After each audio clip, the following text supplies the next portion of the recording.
I covered my family's bills for years, but they cast me out and branded me selfish, so I cut ties and watched their own choices destroy them. My name's Sam. I'm 26 years old, male, and it feels like I've been the one keeping my family afloat for as long as I can remember. Growing up, I was always the responsible one. You know the type. Good grades, did my chores, never got into trouble. However, my younger brother Mike, let's just say he got the favorite label early on, and it stuck. He's 2 years younger than me, and while I was the one doing everything right, he was the one getting spoiled. I'm talking better gifts for Christmas, more leniency when he messed up, and just less pressure overall. Don't get me wrong, I love my brother, but it's always been clear he's the golden child in my parents' eyes. Fast forward to adulthood, and not much has changed. I've been working steady jobs since I was old enough to work. I started out doing stuff like landscaping and worked my way up to my current gig as a project manager for a tech company. It's not glamorous, but it's stable, and I've always been good at saving and staying on top of bills. Mike, on the other hand, took a different route. He's always had this dream of being his own boss, which sounds cool in theory, but in practice, it's been one failed venture after another. His last business, a small electronics repair shop, closed about a year ago, leaving him in a tough spot. Mike's married to Lily, 24 years old, female, and they've got 2 little kids, Noah and Ellie. They're adorable, and I've always tried to be the cool uncle when I can, but let's be real. Raising kids is expensive, and Mike and Lily haven't exactly been great with money. I get it though, times are hard for everyone. What I didn't get was how my parents decided to handle the situation. See, I've been renting the basement suite in my parents' house for the past few years. It's a good setup. I've got my own entrance, a small kitchen, and enough space to live comfortably without feeling like I'm intruding. I pay rent and I chip in for groceries and random household stuff when they need it. Everything was smooth sailing until about a year ago when Mike lost his shop. At first, he and Lily tried to make it work on their own. They moved into a smaller apartment and started cutting back, but it wasn't enough. I knew things were tight for them, and I tried to help where I could, buying diapers here and there, offering to babysit when they needed a break. But apparently my help wasn't good enough. It didn't help that Mike always seemed to prioritize the wrong things. I once gave them money to cover groceries, only to see Lily showing off a new handbag on social media the next day. I don't know where their priorities were, but it definitely wasn't on the essentials. One day, I came home from work and found my mom and dad waiting for me in the kitchen. Now, when my mom has her we need to talk face on, it's never good news. She started with, "Sam, we need to have a conversation about Mike and Lily." That's when I knew something was up. They didn't waste time breaking the news. Mike and his family were moving into the basement suite, my basement suite, and I was getting shoved into the hobby room. Just so we're clear, the hobby room is this tiny cluttered space on the main floor where my mom stashes her sewing machine, piles of fabric, and a bunch of random holiday junk. It's not exactly what you'd call livable. I was stunned.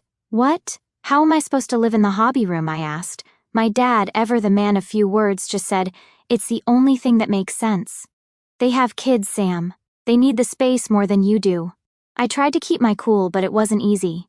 "I pay rent here," I said. "That's my apartment." My mom's response was classic. "It's our house, Sam, and as a family we need to do what's best for everyone." Basically, that was their logic. Because it's their house, my contributions, rent, bills, helping out, didn't seem to matter. Mike's needs came first, no questions asked. I wanted to argue, but it was clear their minds were made up. My mom was already talking about how they'd rearranged the hobby room to make it cozy for me. Like throwing a pillow and blanket in there would magically make it okay. My dad just sat there, clearly not interested in discussing it further. The worst part was that they didn't even ask me or ask for my opinion. They just decided, and I was supposed to go along with it. So after they dropped that decision about moving Mike and his family into the basement, it didn't take long for things to spiral. I tried to keep my head down and just deal with it, but it felt like every little thing was a reminder that I wasn't even a priority in my own family. The move happened fast, too fast. It was like one day the basement suite was my home, and the next day, I was kicked out of it. Mike and Lily didn't waste any time settling in. Toys, baby gear, their kitchen stuff, it all showed up in a whirlwind of boxes, strollers, and noise. Meanwhile, I was stuck trying to cram my life into the so-called hobby room. Let me tell you, calling it a room is generous. It's more like a glorified storage closet with barely enough space for a single bed. No window, no proper door, no privacy. I tried to make it work. I really did. But every day I felt more like an afterthought. Mike and Lily settled in like they owned the place, and my parents acted like everything was fine, like I wasn't shoved into a closet. I'd come home from work to find toys scattered everywhere. The kitchen a mess, no sense of privacy at all, and the food. They barely left anything for me when I got back from work. I was trying to keep it cool and brush off the stupid details, but I reached a point where everything was building up inside me to the point where it started to affect my focus and productivity at work. So, I tried to talk to my parents about it the next day. Look, I get that Mike and Lily are going through a hard time, I started, but this isn't fair. I pay rent, I help out, and now I'm stuck in a storage room while they get the whole basement. My dad didn't even look up from his phone. It's temporary, he said. How temporary, I asked. As long as they need, my mom said simply, like that explained everything. And that was it. No negotiation, no acknowledgement of how unfair this was, just a vague promise that things might change someday. To make things worse, Mike didn't seem to appreciate what he was being given. I'd hear him and Lily arguing late at night about money, their kids, or whatever else, and it was hard not to feel resentful. Here I was, giving up my space so they could have a roof over their heads, and they couldn't even keep it together. One night I overheard them arguing because Mike had splurged on jewelry for Lily, claiming he wanted to cheer her up, even though they hadn't restocked the kids' formula.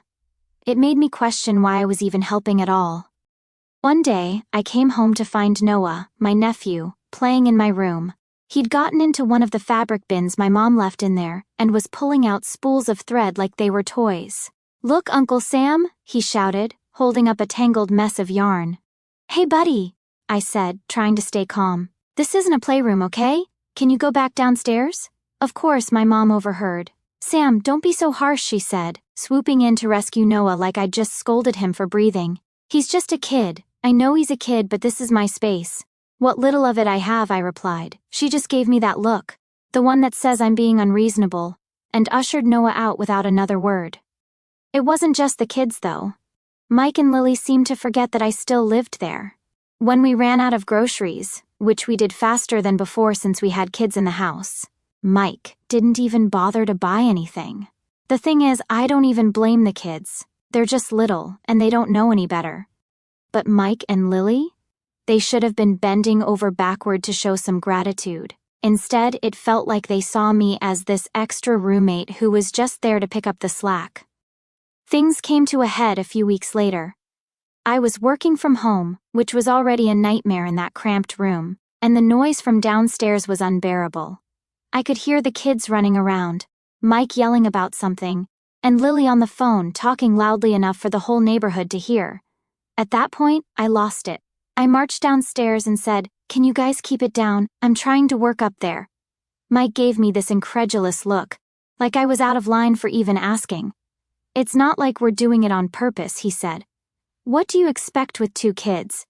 "I expect a little consideration," I shot back.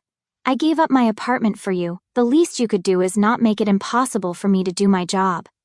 That's when my mom swooped in to play referee. "Sam, don't start a fight," she said. "They're doing the best they can." I couldn't believe it. I was the one who'd been displaced, the one bending over backward to accommodate everyone else, and yet somehow I was the problem. That night I realized I couldn't keep doing this. My parents clearly weren't going to stand up for me. Mike and Lily weren't going to change, and as long as I stayed, I'd just keep getting pushed further and further into the background. The next day, I started looking for somewhere to stay. I couldn't afford to move out completely, not with how expensive rent is, but I found a cheap resort that offered short-term stays. It wasn't fancy, but it had everything I needed, and most importantly, peace and quiet. I booked it for a week to clear my head and figure out my next steps. That evening, I packed my stuff, then sat down with my parents in the living room to tell them my plan. The second I mentioned leaving, my mom's face scrunched up in irritation. "Leaving? What do you mean leaving?" she said, crossing her arms. "I'm going to stay somewhere else for a while," I replied, trying to keep my tone calm. "I need some space to think and figure things out." My dad scoffed. What's there to figure out? Your brother's family needs the basement. And we need you to pitch in for the house. You can't just walk away from your responsibilities.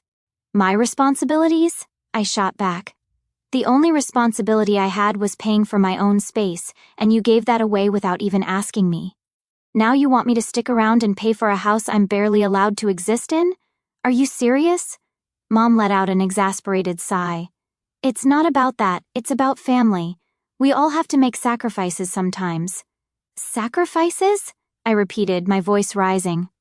I've been sacrificing for years, paying rent, buying groceries, bailing you out whenever there's an emergency. And what do I get in return? A closet and a pat on the back for being such a good sport? Mom's tone shifted. Well, if that's how you feel, maybe it's for the best that you take a little time away. But don't be gone too long. You know we're counting on you. Counting on me? I exploded. For what? To keep enabling Mike's bad decisions? To keep cleaning up messes I didn't make? No, I'm done. Before they could say another word, I stormed out, slamming the door behind me. My hands were shaking as I got in my car. The first few days at the resort were blissful. No screaming kids, no dirty dishes, no passive-aggressive comments from my mom. I felt like I could actually breathe, but of course the peace didn't last long. On the third day, I got a text from my mom, Sam. Where's the money for rent and groceries? We're counting on it to help Mike and the kids. I stared at my phone, dumbfounded. I wasn't even living there anymore, and she still expected me to contribute. I called her immediately. Mom, I'm not even at the house right now. Why would I pay rent? Her response was exactly what I should have expected. Because we're family, Sam. Mike and Lily need that space, and they can't afford it on their own. You know how tight things are for us. I couldn't hold back.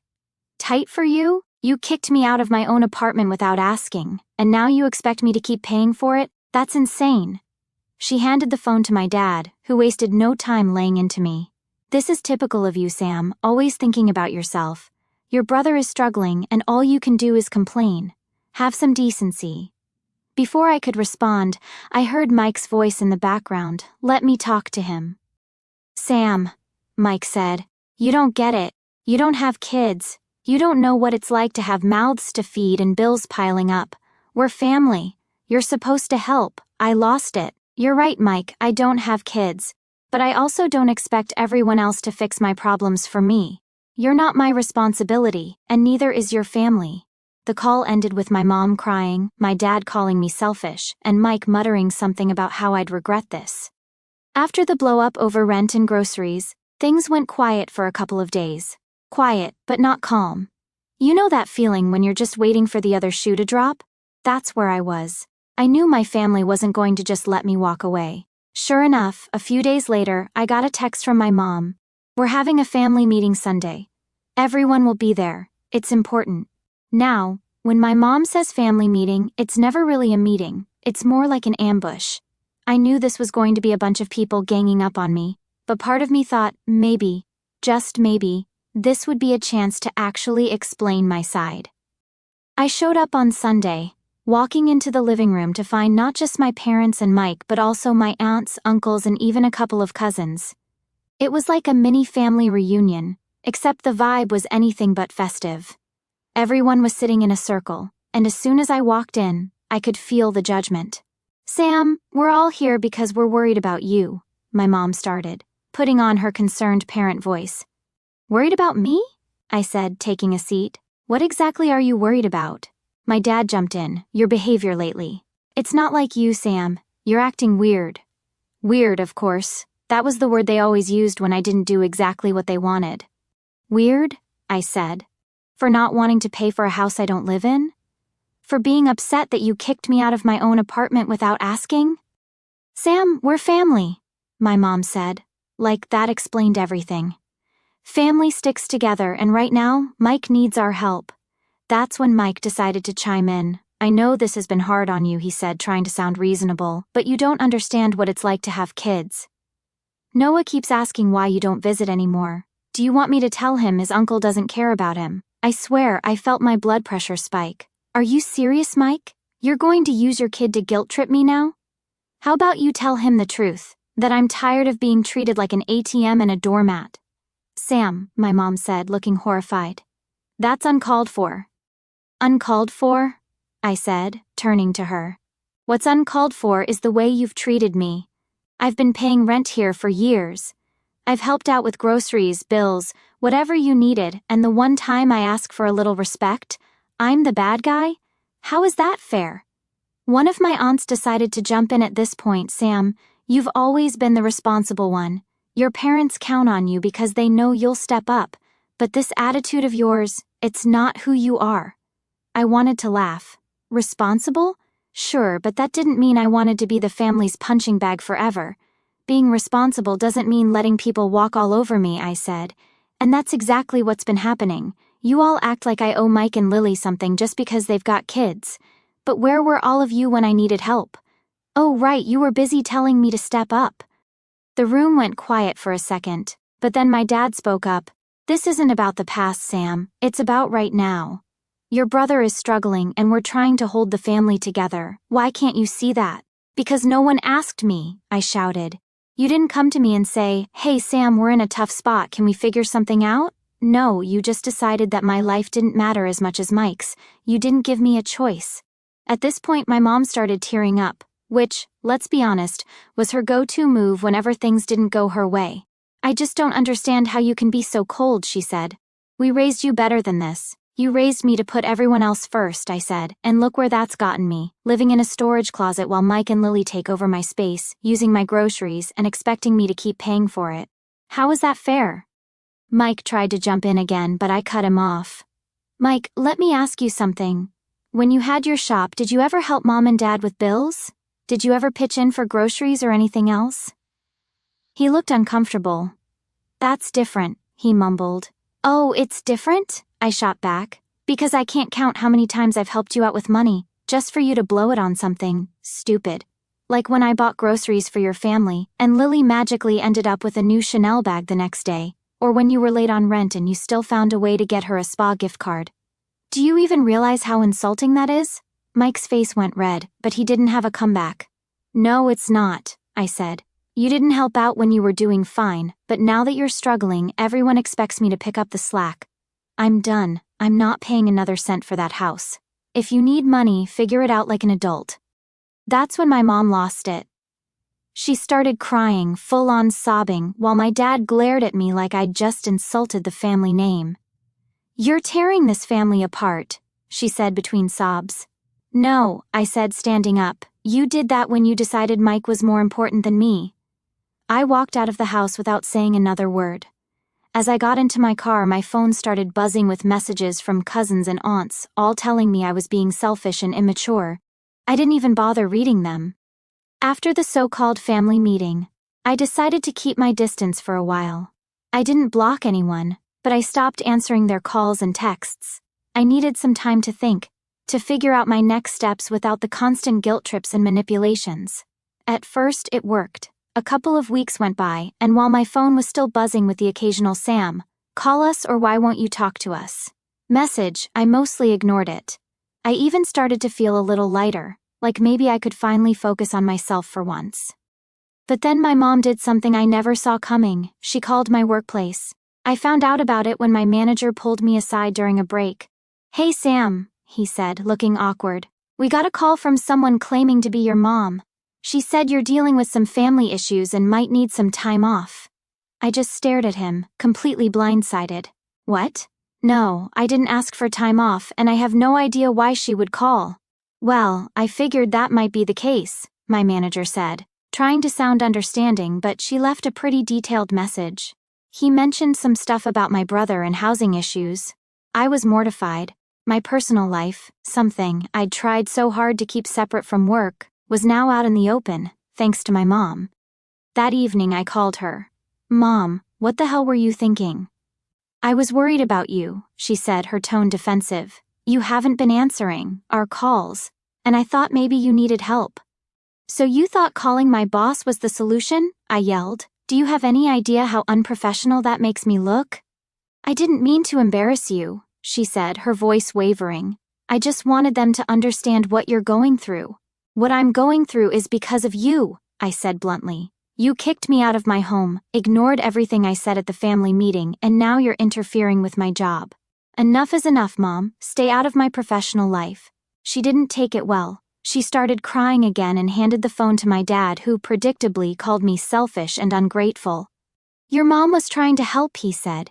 You don't have to treat her like this. I wouldn't have to say anything if she hadn't crossed the line, I said. This isn't okay, Dad. None of this is okay. But it didn't stop there. The next day, I started getting messages from extended family members, cousins, aunts, even people I hadn't talked to in years. Apparently, Mike had taken to social media to air our dirty laundry. He didn't mention me by name, but the posts were clearly about me. Real family steps up when it matters, one post said. Some people only care about themselves, even when their own blood is struggling.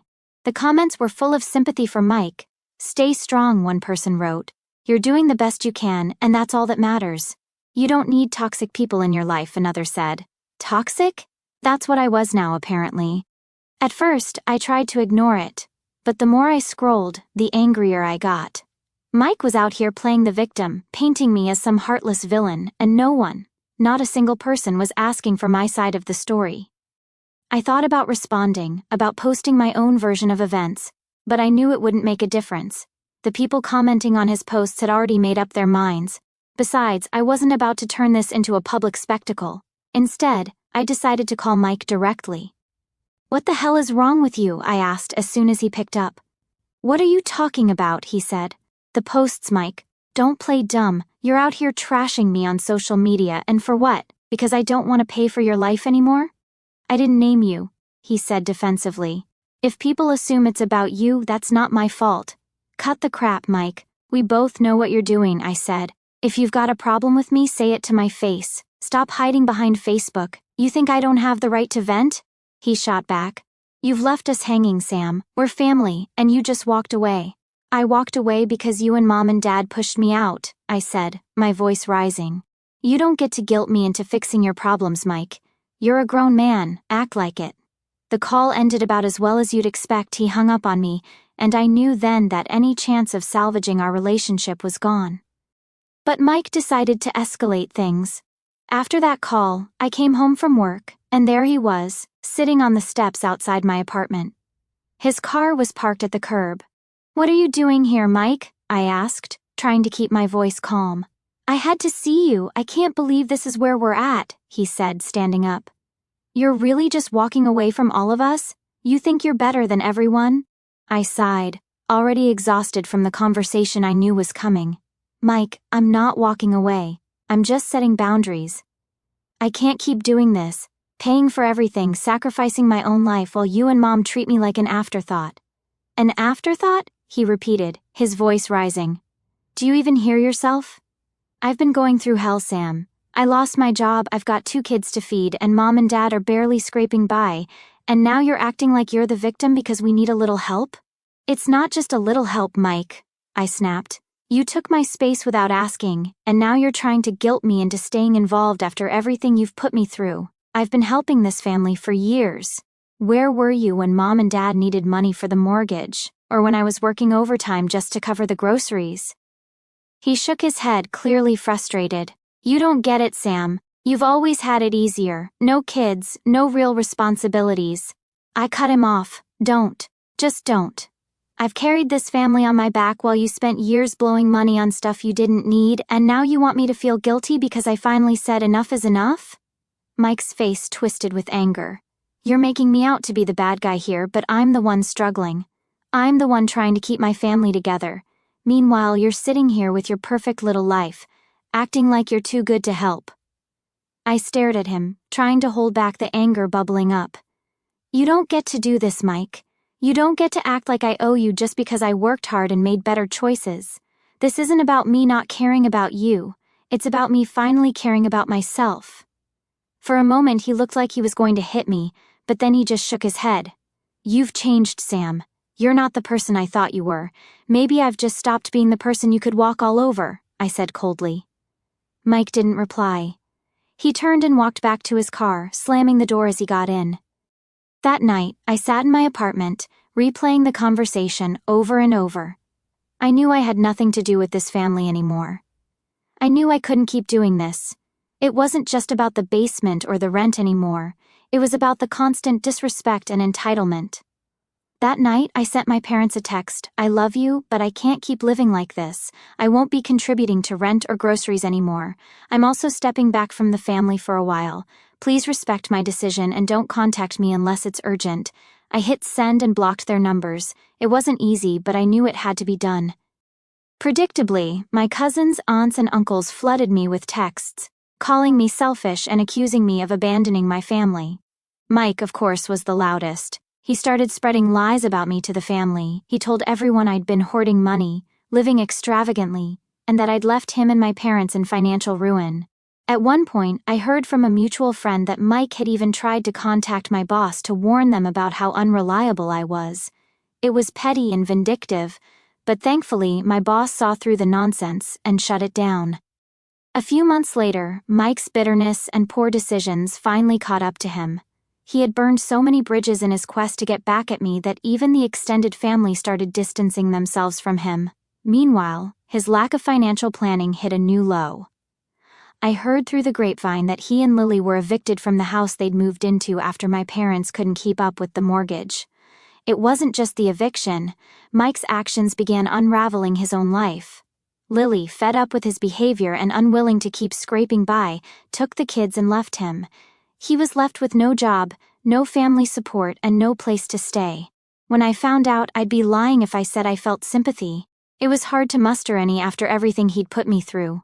His obsession with revenge had done nothing but dig him into a deeper hole. As for me, cutting ties with my family wasn't easy, but it turned out to be the best decision I'd ever made. I moved to a new apartment, focused on my career, and even started going to therapy to work through years of built-up resentment.